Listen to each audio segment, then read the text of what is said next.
మంచి అనుకుని ఆ ఇంటి సంబంధానికి వెళ్ళాను. వాళ్ళ చేష్టలు అసహ్యాన్ని కలిగిస్తున్నాయి. రాణి, ఆ సాక్షి ఎవరో, వాడి చెప్పేదేమిటో విన్న తర్వాత గాని వీళ్ళ సంగతి తేల్చాను. ఇంతకాలం సాకేత్ అన్న మాటలు పట్టించుకోలేదు. ఈసారి మాత్రం నిజానిజాల నిగ్గు తేల్చాలి. నాటకాలని తేలితే స్వర్ణే కాదు, సీతారఘురాముల దరిద్రం కూడా వదిలిపోతుంది. కుర్రు కుర్రు ఏమన్నారు? మీరు అదృష్టవంతులు. అమ్మ తల్లి ఇప్పుడే పూజ మేంచులేసింది. విషయం చెప్తే తీసుకెళ్లి దొరని కలవమంది. అయితే ఇప్పుడే వెళ్దాం. అట్టాగే. ఎందుకలా చప్పుడు చేస్తున్నారు? ఇది జీవాలు నీళ్లు దాగొచ్చే సమయం. చప్పుడు చేస్తే అవి పక్కకు రావు. డ్రైవర్, మేము వెళ్ళొస్తాం, నువ్వు ఇక్కడే ఉండు. ఎందుకు దొరా? బాబు, నువ్వు మా గూడెంలో ఉండు. అలాగే. రండి దొరా, రండి. పద సీత.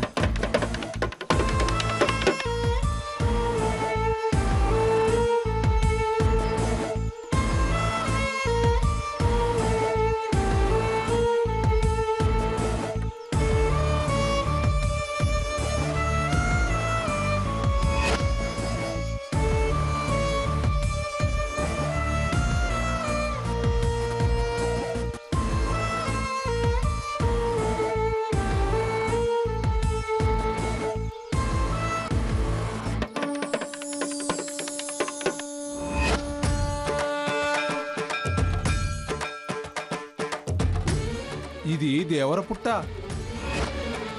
ఇక్కడి నుంచే కైలాస కోనకెళ్ళాలి.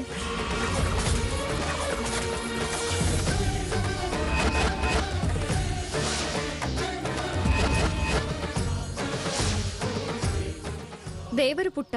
అవునమ్మా.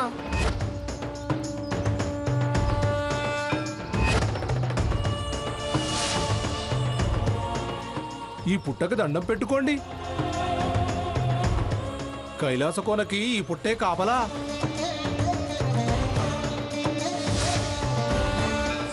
శివుని నాగరాజుంటాడు ఈడ. ఈడ ఆజ్ఞ తీసుకుని వెళ్తే వెళ్ళిన పని అవుతాది. మా దొర కూడా ఈడే పూజ చేసి వెళ్ళినాడు. మీ ఆలుమగలు యథార్థంగా దండం పెట్టుకోండి. అప్పుడే నాగరాజు దయ చూపిస్తాడు, మీ కోరిక నెరవేరుస్తాడు. దండం పెట్టుకోండి తల్లే, పెట్టుకోండి.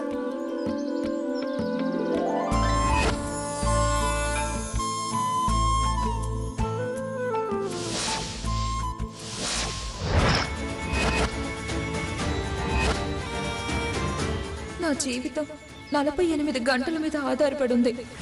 రాగలిగితేనే మళ్ళీ పలకరింపు, లేకపోతే ఇదే ఆఖరి పలకరింపు అవుతుందక్క. నాగరాజా, మేము తిరిగి వెళ్ళేంత వరకు నా చెల్లెలు ఎటువంటి అఘాయిత్యం చేసుకోకుండా చూడు స్వామి.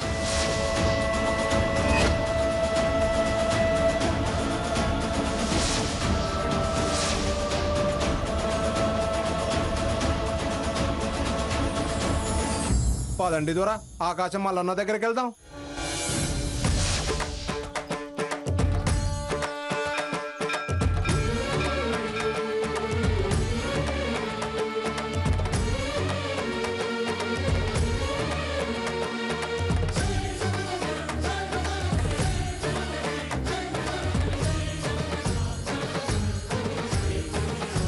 అడవి ముళ్ళుంటాయి, చూసి నడవండి.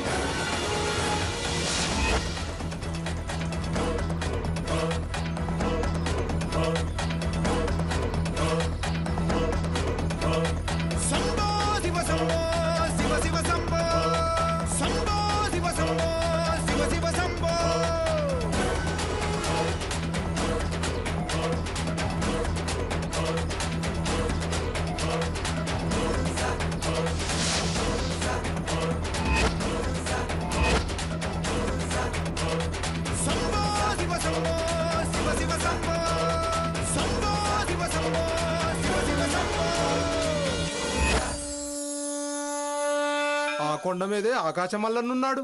దర్శనం చేసుకుందాం రండి. సరే వెళ్దాం పద. రా సీత.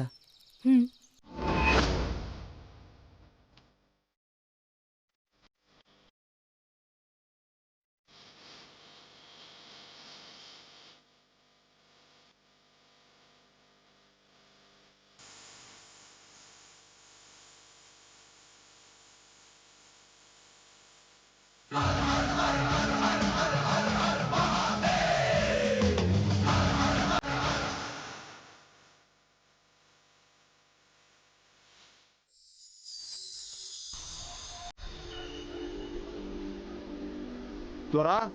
ఆకాశం మల్లన్నకి దండం పెట్టుకుని వెళ్దాం.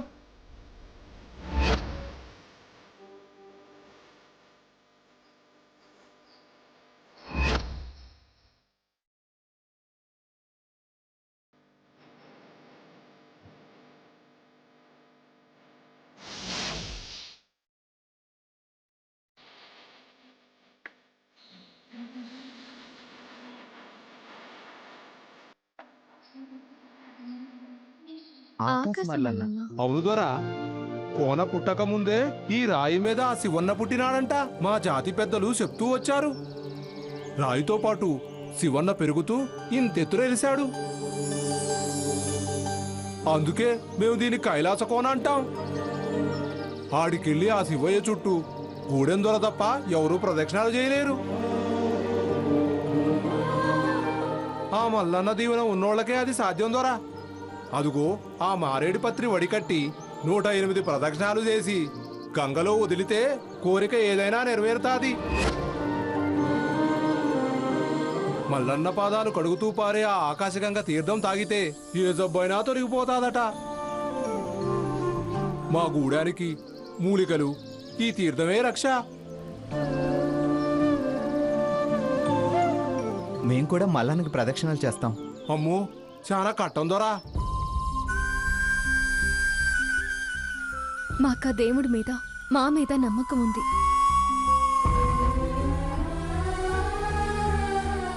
సరే తల్లే మీ ఇట్టం కాదండి.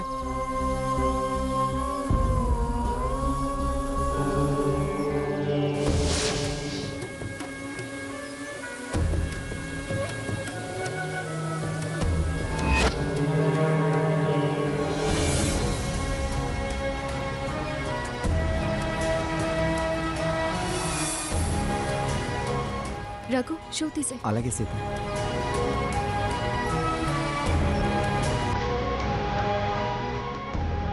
రా సీత.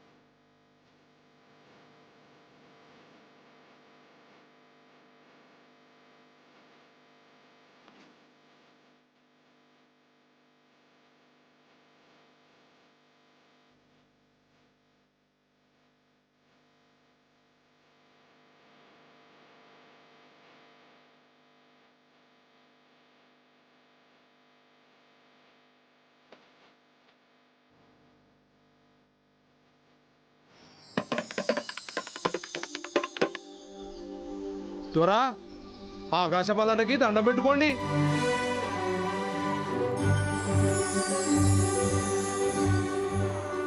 మీరు అదృష్టవంతులు. మా దొర తప్ప ఇంతవరకు ఎవరు అక్కడికి వెళ్ళలేదు. మీరిద్దరూ మారేడాకులతో పూజ చేసి 3 ప్రదక్షిణాలు చేయండి దొర.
దొరా 3 ప్రదక్షిణాలు చేయండి, జాగ్రత్తగా చేయండి.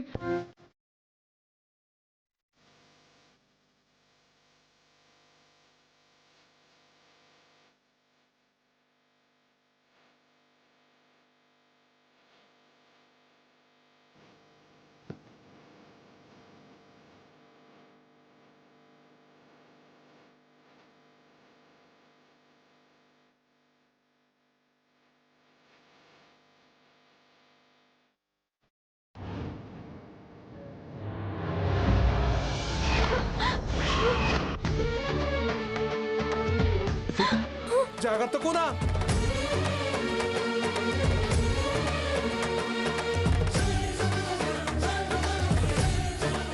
దొరా జాగ్రత్త, జాగ్రత్త అని చెప్పాను కదా, జాగ్రత్తగా రండి. పద సీత.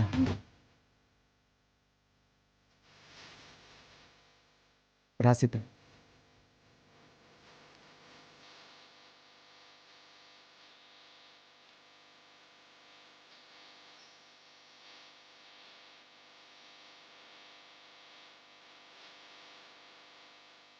తీర్థం తీసుకోండి దొరా, తీసుకో తల్లి.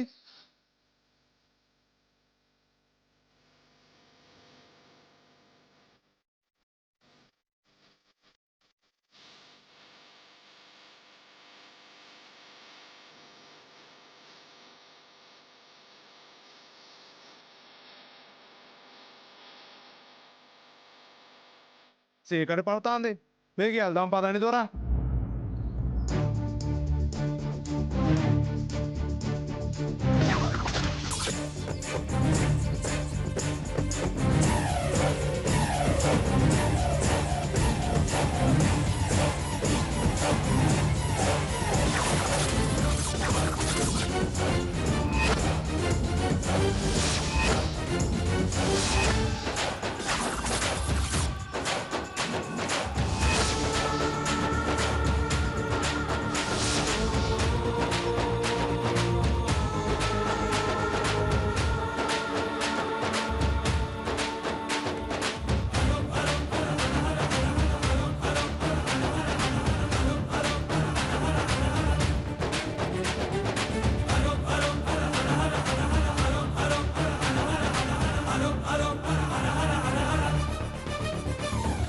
చీకటి పడిందిగా, ఇప్పుడు ఎలా వెళ్ళడం?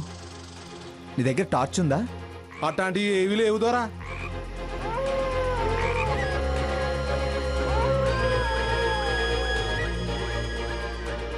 ఇదిగో టార్చ్, ఇది వేసుకొని దారి చూస్తూ వెళ్ళొచ్చు. ఈ ఎలుక్కి మిన్నాగులు మీద దూకుతాయి. మరింత చీకట్లో ఎలా వెళ్ళడం? ఇక ఈ రాత్రికి ప్రయాణం సాగత్తల్లే.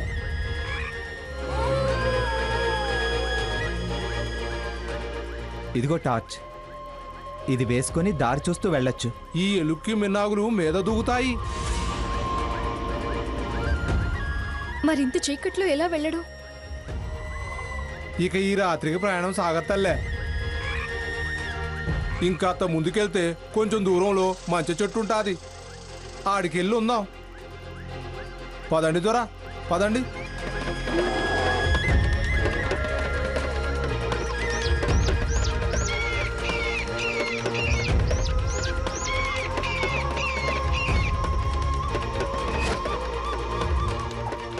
అటు కాదు దొరా, ఇటు వెళ్దాం రండి.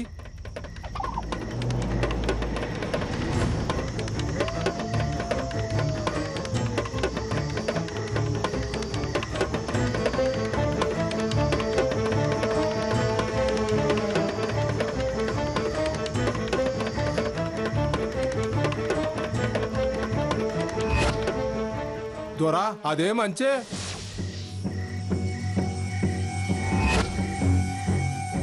మీరు ఆ మంచం మీద ఉండండి. మంచి మీద? నేను కాగడా అంటించి పెడతాను, మీరు మంచెక్కి కూకోండి. నేను ఈ చెట్టు పక్కన కాగడా పెట్టుకొని పడుకుంటాను. మంట చూస్తే ఈ చుట్టుపక్కలకి ఏ జంతువు రాదు. భయపడకుండా మీరు మంచెక్కి పడుకోండి. ఎల్లండమ్మా.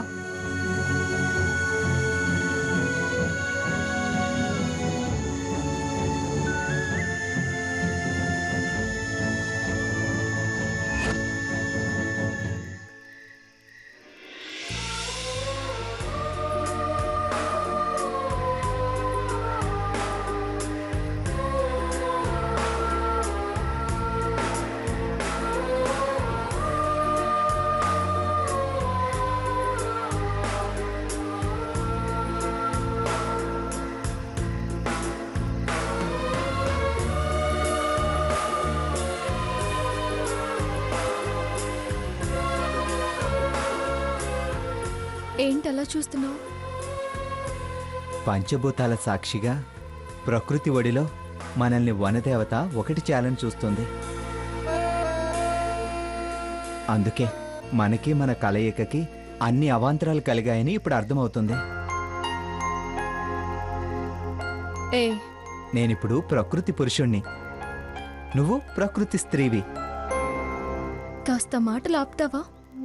ఎందుకు? మనం వచ్చిన విషయం మర్చిపోయావా? ఏ విషయం మర్చిపోలేదు కాబట్టి ఈ విషయం గుర్తొచ్చింది. పడ్డ శ్రమ మర్చిపోతావని ఆ విషయం గుర్తు చేస్తున్నా. గుర్తు చేసింది చాలు కానీ బుద్ధిగా కళ్ళు మూసుకొని పడుకో. ఓకే, నువ్వు డిస్టర్బ్ కాకు, నేనేం డిస్టర్బ్ చేయను. పర్వాలేదు, పడుకో.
ఏమైంది సీత? ఇబ్బందిగా ఉందా? మ్,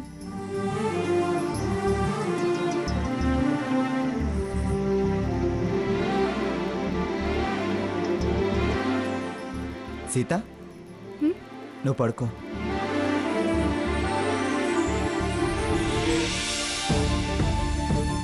పడుకో.